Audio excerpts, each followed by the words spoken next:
Good morning. Welcome to the BYU Marriott Real Estate Webinar Series. My name is Barrett, Slade, Professor of Finance and Real Estate, and the host of today's webinar. We hope that you had a wonderful summer and are ready to join us as we begin a new round of webinars this semester. Before I introduce our guest, I'd like to announce that on October 20th, Mr. Jared Giles from Green Street will share some contemporary insights into the real estate market from the public markets perspective. And it's going to be a wonderful webinar, and we invite you to join us. We'll be sending out invitations to that webinar in the coming days. If you have questions for today's guest, please click on the Q&A button at the bottom of your screen and type those in, and we'll get to those as time permits. And please do that as we're going along, because this is going to be a fairly casual conversation today. And so we hope that you'll feed us questions as we go on. So today we have with us Mr. Ron Harrison, who serves as the Global Design Officer for Marriott International. Ron has more than 40 years of experience with Marriott International in many capacities. He holds a bachelor's degree in mechanical engineering from BYU and an MBA from the University of Washington. And he graduated from the Advanced Management Program at the Harvard Business School. So Ron, welcome. It's so good to have you today. Thanks for joining us, being with us today. Thank you. I feel so privileged to be here back on campus at BYU after probably 45 years of being away. A lot has changed, but it brings back a flood of memories. Still a beautiful campus, isn't it? Yeah, beautiful. Particularly in the fall. Yes, thank you. Well, let's begin, if we can, before we learn a little bit about yourself and the lodging industry and Marriott. Tell us how Mr. Bill Marriott Jr. is.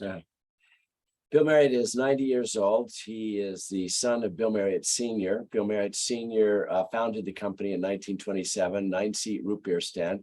Bill Marriott Sr. grew up and was born in Ogden, Utah, a little place called Marriott, Utah. Went on a mission to Eastern United States and came back and thought, hey, there might be an opportunity to build a business with cold root beer in the summer. In the winter, they decided to go serve people chili and tamales. I can't imagine that combination, root beer and chili and hot tamales, but we called it Hot Shops, freestanding restaurant. Bill Sr. was the president, CEO for so long, and then Bill Jr. has been the president and CEO and then the chairman for all these years. And just recently, he retired from being a chairman. He's 90 years old, and I saw him last week. It was a rainy, a bad day in New Hampshire where he has a home. And he said, that's okay. I couldn't get out and walk, so I was on the treadmill. He continues to exercise every day. Wow. He's very disciplined, but he's more fragile, but he really enjoys being with family. He has lots of kids and grandkids and great-grandkids now. And then this last week was a banner day for him and us, the company. He came down to Washington, D.C. to celebrate and cut the ribbon for our new corporate headquarters grand opening. Oh, that's wonderful. When you see him, express our appreciation and our admiration for the wonderful example he's been all those years. Thank you. Where's the Marriott family? It's a name that's ubiquitous in hotels throughout the world. Yeah. Where's it originate, Marriott? English, Danish.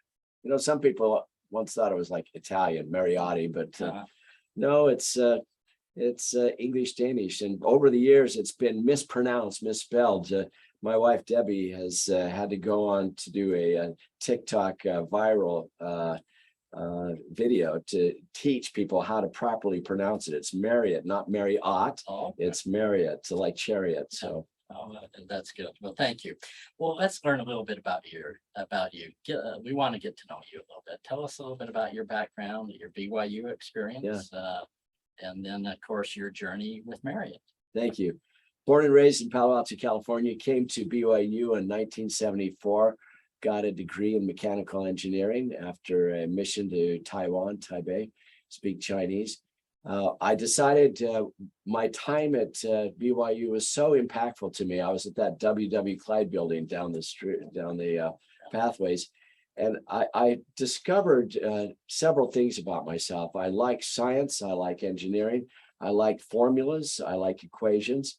But over time, I realized, especially when I was doing summer jobs, I had a summer job at Texas Instruments in the R&D department. I had a summer job at Hewlett Packard in the R&D department.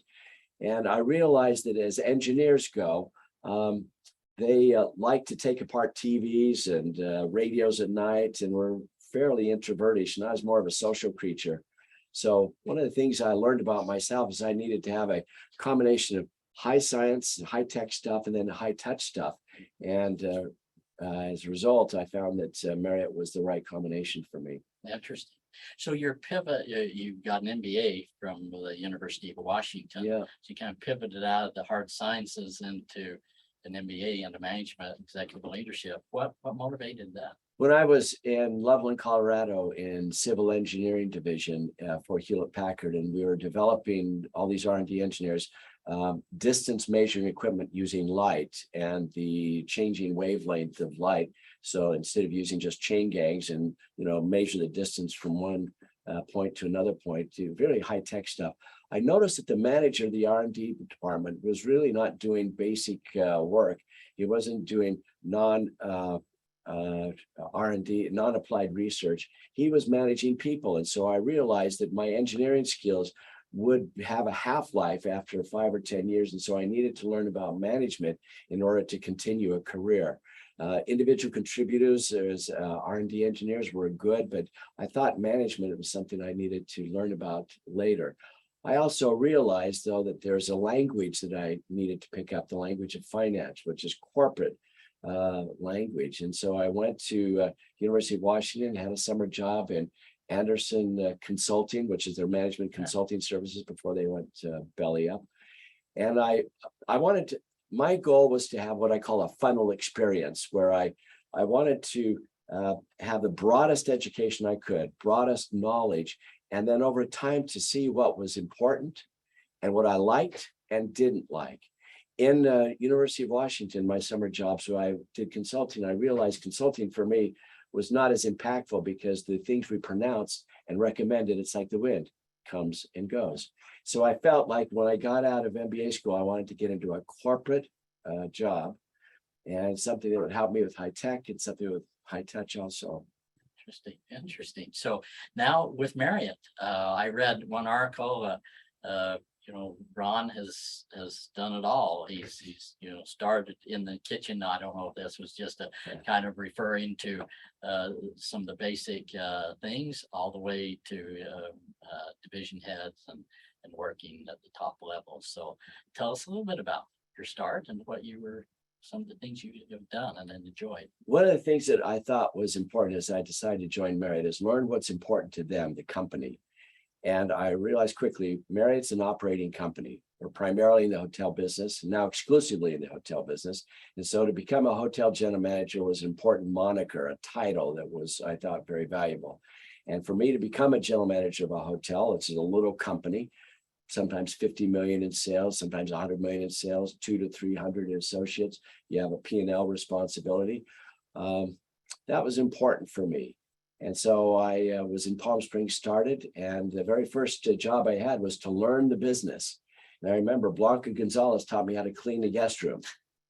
And I did it in about 45 minutes. There's a way to do it, 40 or 50 steps from the one side to the other side, and bathrooms are always the last thing you clean. And when she reviewed my work, she said, first of all, you got to do it in 20 minutes. Second, you have water spots on the mirrors. Third, you've got feathers underneath the bed. I'm not going to give you a good results here. I'm going to have to bust you a bit. So I realized that there's lots of people that know skills that I don't. And in the hotel business, to be able to relate to the pot washer and the housekeeper and understand and to think about how to motivate low-wage, low-skilled associates to develop a high-performance team, really important. And as I continue on my pace, I became a general manager in Irvine. And because I speak Chinese, I went on a mission to Taiwan. I was asked eventually to become a general manager in Hong Kong. And at the time, that was the only hotel we had in half a hemisphere, from Hawaii all the way to Poland, because we were growing very fast at the time, but we were still had such a small base. 100 hotels is all we had. Today, we have 8,100. And I thought after I get to that street credit of being a hotel general manager, to develop a line staff line progression was key for me. So I eventually got a job back at corporate in financial planning and analysis to really understand about how to make budgets how to develop what our weighted average cost of capital was, how to understand long-range planning, business strategy reviews, learning all about how to do strategy formation, and then back in the field to become president of Canada, back at corporate headquarters to work on worldwide reservations, our distribution channels, back in the field. And then now where I am, I'm global design officer, which is in charge of building and renovating and supervising other people's work for constructing close to 8,000 hotel projects around the world. Work with architects, interior designers, and project managers to make sure the owners get the hotels right. Oh, that's a Beautiful designs. What an interesting journey and wonderful. Let's turn to the lodging and hospitality industry. COVID, and talk a little bit about just the conversations when it became evident that the pandemic, that we are going to have to go into a different mode. What is your experience? Tell us a story or two that may help us as we go forward. COVID was a terrible experience for us. All the hotels shut.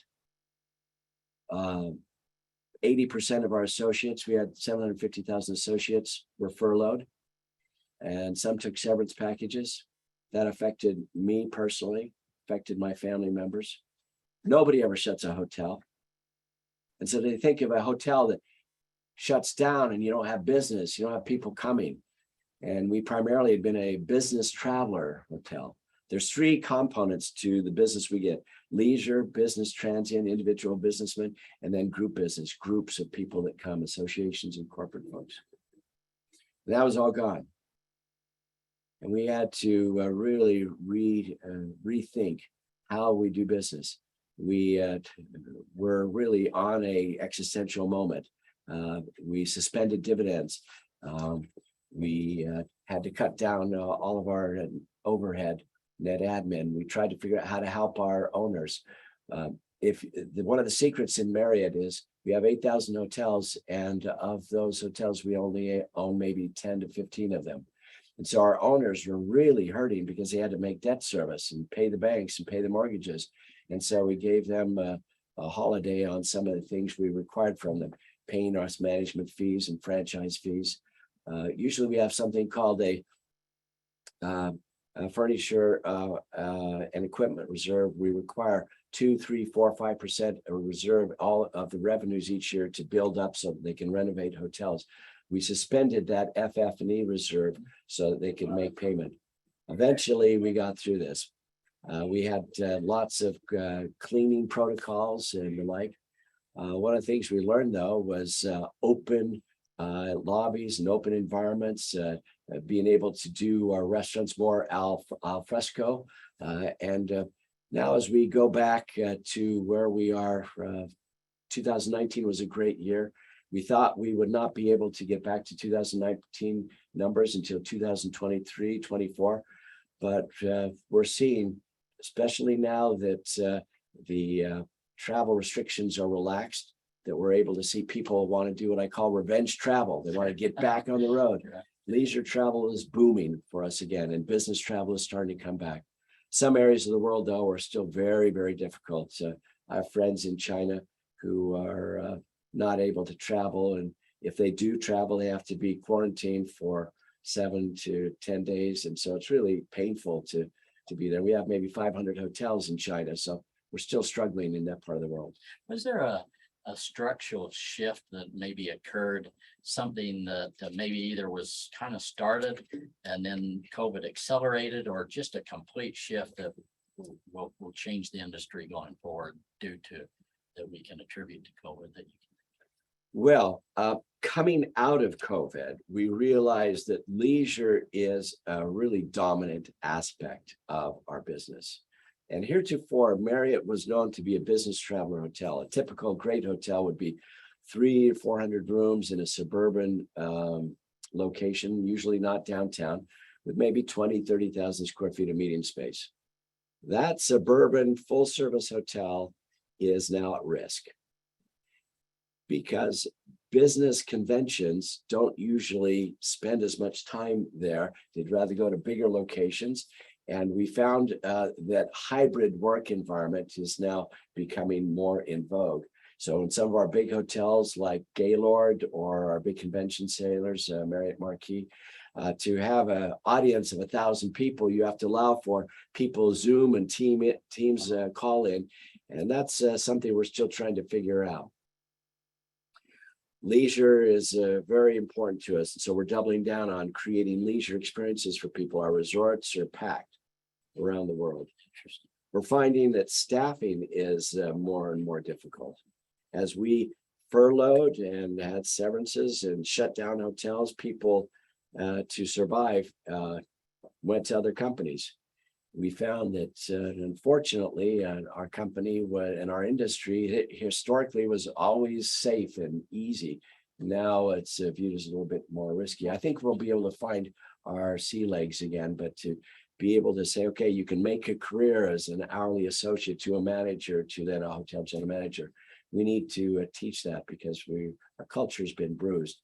So being able to figure out how do you do stuff, present skills and experiences and service with less people because we have less staff is something that we're learning how to do. Okay, interesting. What I heard your CEO earlier this week with your headquarters opening. Was it this week? Yeah, this week. And we're going to talk about that more, but he talked about it's becoming kind of harder to identify if the customer's business or leisure or both. Yeah. And that's got to be interesting. We're finding people like to travel for different purposes, and they find we notice that they will go on a trip. Some of those days will be business, and some of those days will be leisure. They might take their spouse, their significant other, their kids on the weekend. They might meet up with them. We're finding also there's another type of individual, particularly the Gen X, Gen Z, who says, I don't have a car, I don't have a house, and I've learned to live and work remote. Why not doing something like start living in a hotel and go to various hotels around the world? So something we're developing is subscription, where we say for a certain fee each month, you could live and work anywhere in the world. We have all these hotels. So much more portability. So there's this work, vacation, condensation, and there's also work without being structured and tethered to a home. Right. Laptop and travel. Yeah. Right. Basically. Yeah. I think we might have a question or two. Let's see. Let's go ahead and field those as we go along here. Here's one. While spending time abroad, did you learn any unique lessons? How those lessons help your career back in the U.S.? I've lived over in Hong Kong, and I've lived over in Belgium, and I've lived in France and Taiwan. Probably 10, 11 years of my career have been overseas. And one of the things I learned specifically from Marriott's standpoint is that some of the cultural values of Marriott are universal. The four best words a general manager can ask is, what do you think? And to have not a top-down patriarchal environment where the general manager is the colonial king and is the father knows best dispenser of wisdom, it doesn't play well. To be able to have a collegiality where you ask the housekeeper and the chef and the cook, what do they think? How could they serve better? How could they produce a better experience for the guest? Is a universal language, putting other people first, listening and how getting them to understand and trying to help them understand things that are important. I find language is an important communicator for us so that we can understand and respect cultures. Here's one experience that I had when I was in Hong Kong. First week I was there, I had the water main break in the ballroom and flooded the place. I had an assistant controller who stole $20,000, went off to Macau. And I had a front desk clerk who was attacked, taking the guests up to the guest room. And all my associates were really bothered. And, you know, I was an American general manager, and they said, something's not right. So I said, what do you think we should do? What do you think? They said, I think we should bring in a feng shui man. This is some geomancer fellow from the local environment who came in and said, you need to do these things to your office, to the environment, you know, put the desk a little bit differently here, mirrors there, plants here, so that you can be more in harmony with the environment. Now, I didn't know anything about feng shui. And these are concepts, though, that were important to some of our local gentry. And as a result, I brought in the feng shui man. We did what he told us to do. And then we had great revenue and profits as a result. So being sensitive to the culture and understanding what's important to people, I think it plays well, particularly with some of those universal truths we have at Marriott. Oh, wonderful. Thank you. Here, let's cover another one. How did you and your family manage your personal lives throughout all your global moving around?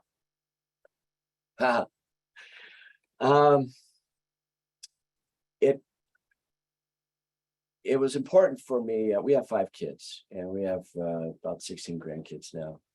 And dinner time is important. We talked about lots of stuff at dinner time, and most of it was, about the business. And as a result, each of my kids have had some type of interaction and involvement in the hotel business. I've got one son who became a general manager, another son who is a general manager now, a daughter and her husband are in the real estate business. Another son is in our Marriott vacation clubs, and another son worked at Marriott. So being able to have those connection points at dinner time, and then to be able to bring them into my work, and to have scheduled moments where they can see what I do, and to be able to have that receptivity to some of the things that we do. We lived in Hong Kong and in the hotel. And one of the things that I wanted to make sure we did was never get on the security incident report, because I was worried about noise. And so I said to the kids, okay, you got to go back out through the loading dock, and don't come out of school and make a lot of noise when you go through the front desk and the lobby area. So trying to expose them to the business community, and also to see what the work was like was part of our Interesting. experience. Thank you. Here's one, and this comes from your wife. And it's tell us about you carrying a Book of Mormon with you. And the Marriott and the Book of Mormon's in the hotel rooms. The history behind that a little bit, and why that is committed to this, and the impact that that's had worldwide. Bill Marriott was not a missionary. His father was a missionary. He always was wondering about how he could contribute as a missionary, but he wasn't ever. He was in the military and got married. So he and I at one point talked about the value of putting religious books in guest rooms. It's historical to have guest rooms with Gideon Bibles. So we decided to put copies of Book of Mormons in the guest rooms, as well as the Gideon Bible. And he made it a brand standard. Because Bill Marriott's the icon in the hotel community, what he said went. Nobody criticized it. I mean, from time to time, we might get a article like, why do you have religious books in the guest room? But he mandated that. And so as a result, for most of our 30 brands, most of our guest rooms, most of our countries that we're in, we have copies of the Book of Mormon. Right now, we have 1.2 million copies, and I can see without breaking a sweat, we'll get to probably 2 million copies of the Book of Mormon. Our take rate is about 130,000 copies a year that people take. with them. whether it's because they're curious or they've seen the Broadway show Book of Mormon, Right. or, maybe it's a Baptist convention, somebody doesn't like that, we have to replenish it. But he's always wondered what were the benefits from that. And we don't know if anybody really joined the church from it. We get letters from time to time at corporate headquarters. Once we got a letter from President Nelson, who was in Irkutsk, Russia. He said, "Dear Bill, I'm in a courtyard in Irkutsk preparing for a district conference down in the lobby in the ballroom. And I needed a copy of the book. I don't know where he is for copy of the book. I opened the nightstand, saw a copy. Thanks for putting copies in the guest rooms." And Bill Marriott's always used his platform whenever he can to push and promulgate the church. When we're opening a hotel in Bangkok, he'll go see the prime minister and the king. Same thing in Mexico and other countries. So it's been a nice combination with the company and the church. Wonderful, wonderful story. Let's talk about your headquarters and Marriott. Take us, you have a few slides. So Yeah. take us through the slides and talk about it a little bit. All right. So if you can see this, I've got a few slides. Marriott is a big company. We started in 1957 with one hotel in Twin Bridges. And now we have lots and lots. Here's a few numbers. We have 30 brands. Can you believe it? This one is in St. Regis, Punta Mita, all over the world. I have to get a map and know geography. Last week I was supervising the approving a hotel in Kathmandu and Papua New Guinea and all points in between. We have 8,100 hotels. We can get to 10,000 without too much trouble, maybe 12,000. We're in 139 countries. There's still some countries we need to get to, maybe 200. Wherever people travel, we want to be there. And if a guest wants to be in a place, we want to be there with them. There's an island in Indonesia. I want to go there one day. It's called Komodo Island, where the home of the Komodo dragons. Yes, right. We're putting a Westin in there. Who would have thought? Fill it up. We have 170 million Bonvoy members. Increasingly, Bonvoy members are interested in experiences in hotels, experiences outside of hotels, restaurants, and other experiences. And so this is a frequent traveler program. We were one of the first to do a frequent traveler program back in the 1970s. And we think this generates and dictates loyalty so that they really are rabid fans as they select Marriott around the world. Try to stay away from that evil empire, Hilton. But we think that's the way of the future, to connect on a real personal, heartfelt level with all of our Marriott Bonvoy guests. And when they want to have experiences and go and travel, we want to be there with them. We recently, this is a hotel in Half Moon Bay. It's Ritz-Carlton. There's a hotel in Cancun. So wherever guests want to be, we want to be there with them. Give them experiences at the highest of the highs. We have 5-star, 6-star brands, Ritz-Carlton, St. Regis, Bulgari, and we have upper upscale, and we're even thinking about others. 30 brands. There's effectively a brand for you if you want.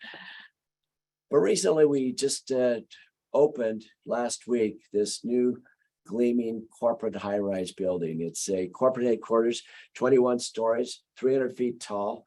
It's the same height as the Tower Babel. We hope more wise people will be in this one than the Tower Babel. It's in downtown Bethesda. It's a gold LEED certified building. And we love it. It really produces, we think, creativity and productivity, and people are inspired. There's lots of things herein that people will be motivated to want to participate. Part of, we have 66 EV charging stations, 91 places for nursery and daycare. We always get these awards for best working place for moms and for families. This is all the horizontal rooftop locations are green. We have intelligent building systems. This is a big video wall in the lobby, 20 foot by 40 foot that highly pixelated. This is 8K, maybe 12K in intense video imagery to help motivate people to want to travel. And it's open out to Wisconsin Avenue. People hopefully are saying, you know, Marriott really is the most favorite travel company in the world. And hopefully, as a result, we want to inspire people to go travel and see places, even as far away as Maldives. So tell us a little bit about remote working. I know that this building, as I've read about it, is gorgeous, and it has seems to be just phenomenal accommodations to working mothers and others to create, you know, a place that's enjoyable, inspiring, a collaborative environment. But wow, are we in a different environment with remote working, and the decision of going hybrid or fully remote or fully back to work? What does Marriott, what is their disposition towards this, and how have you thought through it and made that decision? It's a good question, Barrett. We find that moving from the past to this current gleaming new building, we were in Scott Dilbert-like tan cubes where there were walls that were 5 foot tall and really didn't allow or motivate people to want to collaborate and be with each other. You could be in your hovel for hours on end without interacting with people. COVID was a real problem. People learned, though, there are some benefits from it. We learned how to be Zoom and Teams oriented and work from home. Coincidentally, when we built this gleaming new office building, opened last week, who would have thought would be coming right now, right as we leave and get out of COVID? People are motivated. The folks last week, I was talking to some associates. They said, I wanted to hate this corporate headquarters. I didn't want to like it so that I could have reasons to stay home and just work from Zoom. But I love it. It motivates me. It makes me want to come here and work here. We have addressable workstations that you can reserve in advance. We have about 200 offices for VPs, senior VPs, executive vice presidents. They're all egalitarian, all the same, 10 foot by 12 foot. On the interior, so that the associates share the the windows out to the spaces. And we think there is it's a better light and better environmental situation. We have found that with a combination of in-person and Zoom meetings, we can be the best we can be. We don't mandate coming to work. We see some corporations that are saying you must work 5 days a week. Right. And we think that would puncture the magic that is taking place right now, where people are motivated to want to come. So I'm thinking I'm on average for about 3 days a week, 4 days a week. I think we still need to do better with hybrid technology.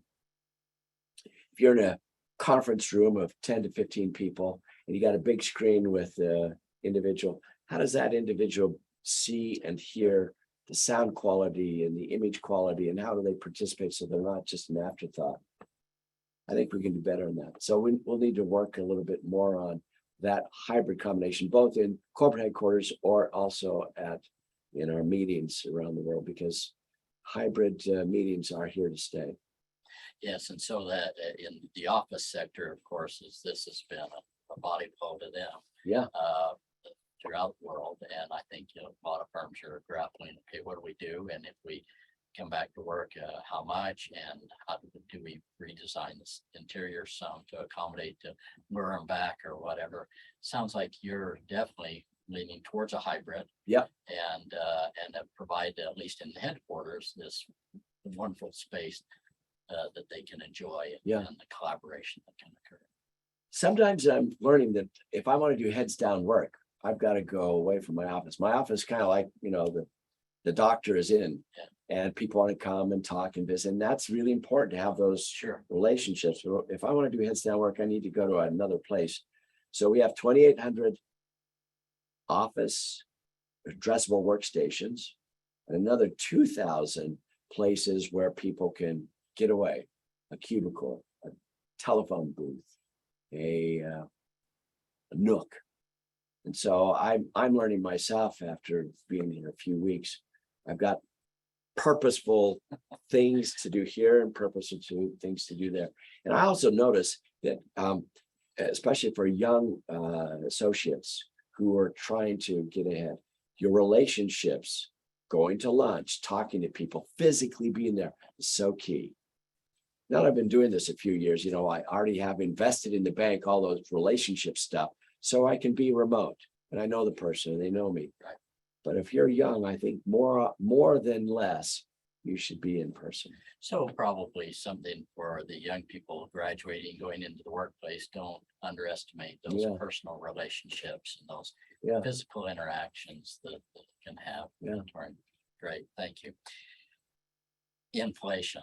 Of course, that's we're right in the thick of it as the Fed is getting aggressive, trying to get it under control.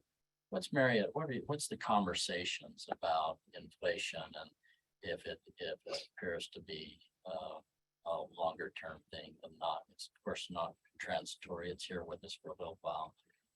What's your thoughts? What are you doing? I have 300 projects in the United States that are what I call shovel ready. Fairfield, Courtyard, Residence Inns, that you've got all the entitlements, you've got the designs done, ready to go. And yet owners are on the sidelines saying, I am seeing inflation, I'm seeing construction costs go up, I'm seeing materials costs, labor costs are going up, and I don't want to start this. And we've seen this balloon up in the last year or two, especially now. I worry about that. And yet I'm starting to see some owners who realize that even in an inflationary market, it's better to build and better to open so that you can start to get some revenue. And in the hotel business, we deal with inflation pretty well because the daily rate of a guest room can be modified based on inflation, as opposed to a year lease of an apartment building or an office. Or an office as a 5-year lease or Right. something like that. So we think we can, there's pluses and minuses. We think we can float with those increases.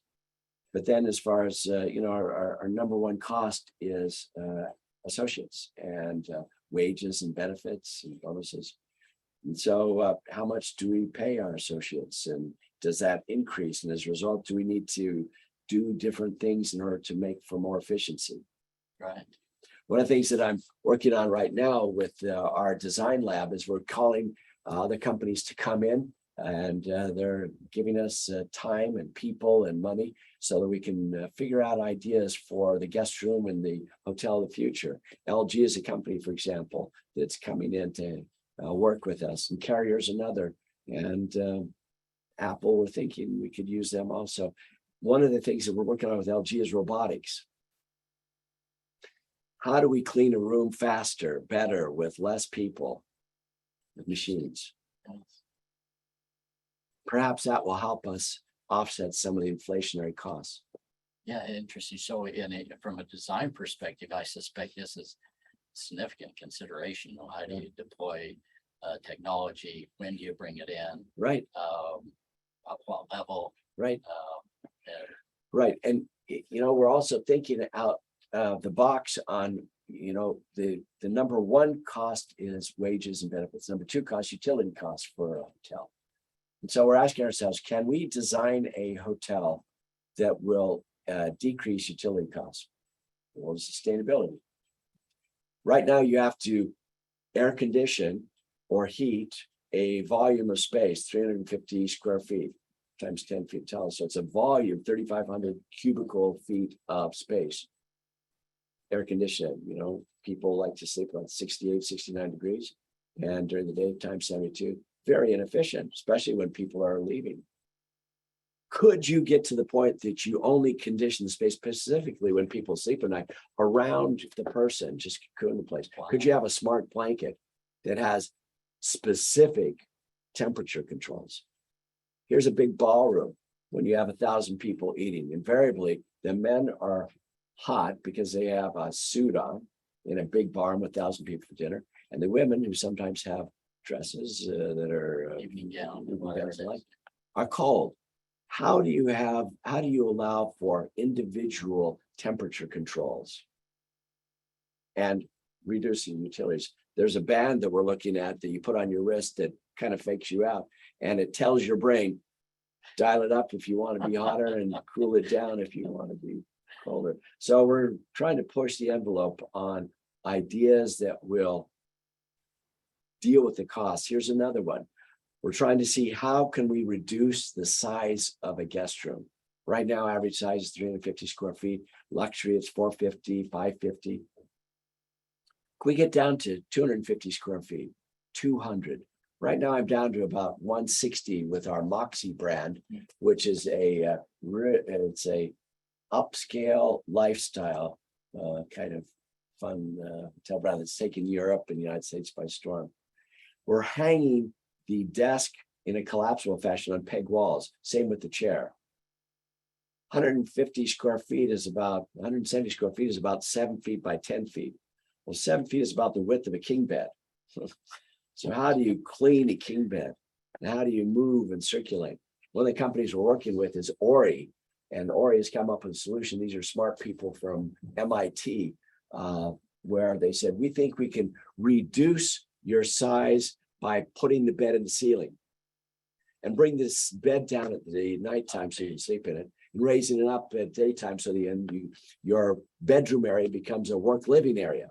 Yeah. Same thing with walls. Walls can come out, you can have a walk-in closet or collapse the wall so that you can have a living space during the day.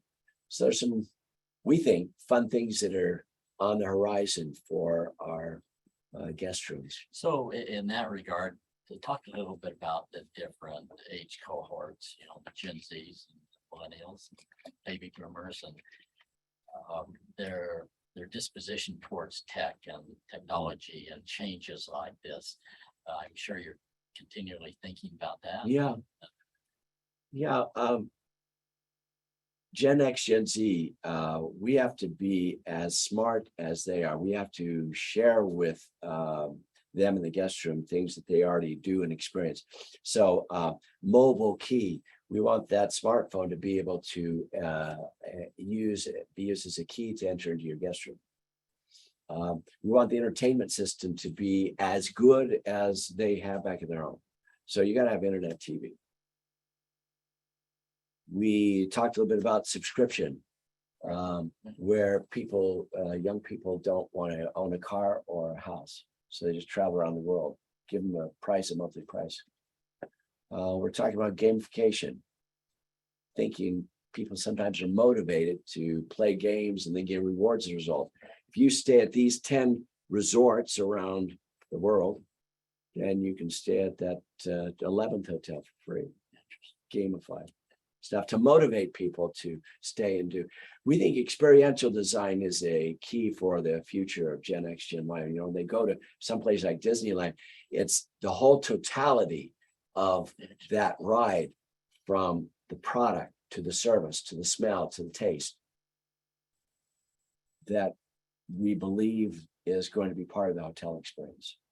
So it's exciting. It sounds interesting. Well, we just have a few more minutes. Let's turn to the students and talk about, we have a lot of our students are young women. What opportunities exist for young women in the hotel industry and lodging industry. Great.